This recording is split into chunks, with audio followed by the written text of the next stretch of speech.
রবিবার কৃষ্ণপুর বিধানসভা কেন্দ্রের 43 মাইল এলাকায় বিজেপির উদ্যোগে অনুষ্ঠিত হল যোগদান সভা। রবিবার 29 কৃষ্ণপুর বিধানসভা কেন্দ্রের বিজেপি মণ্ডল কমিটির উদ্যোগে এক যোগদান সভা অনুষ্ঠিত হয় 18 পাহাড়ের 43 মাইল বিলাথুন পাড়ায়। এই যোগদান সভায় উপস্থিত ছিলেন রাজ্যের উপজাতি কল্যাণ দপ্তরের মন্ত্রী বিকাশ দেববর্মা, বিজেপির খোয়াই জেলার সম্পাদক বিজন কর, কৃষ্ণপুর মণ্ডলের যুব মোর্চা সভাপতি নির্মল দেবনাথ সহ নানা নেতৃত্বরা। যোগদান অনুষ্ঠানে সিপিআইএম কংগ্রেস ছেড়ে 11 পরিবারের 43 জন ভোটার বিজেপি দলে সামিল হন।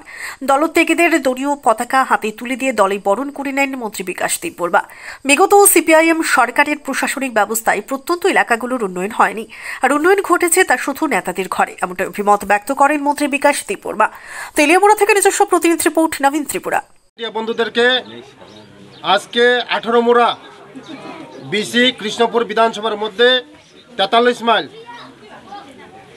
দীর্ঘদিনের সিপিএম ছেড়ে আজকে 11 ফ্যামিলির 43 ভোটার আজকে আমাদের সঙ্গে যোগদান করেছে। ওদেরকে ধন্যবাদ, ওদেরকে ওয়েলকাম।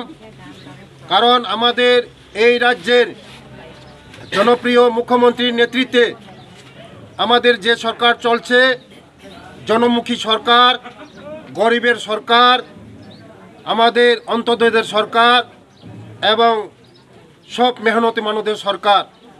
আজকে পাহাড়ে আমাদের জনজাতিরা বুঝে গেছে যে সিপিএম নামক একটা দল সন্ত্রাস দল আর জীবনে আসতে পারবে না, কারণ জনজাতিরা সিপিএমকে বিসর্জন দিয়ে দিয়েছে। তার জন্য আজকে যারা এসেছে সিপিএম দল ত্যাগ করে, ওদেরকে আমি ধন্যবাদ জানাই। বিগত দিনের যারা সিপিএম নেতৃত্ব আমাদের জনজাতিদের জন্য কিছু করে নাই,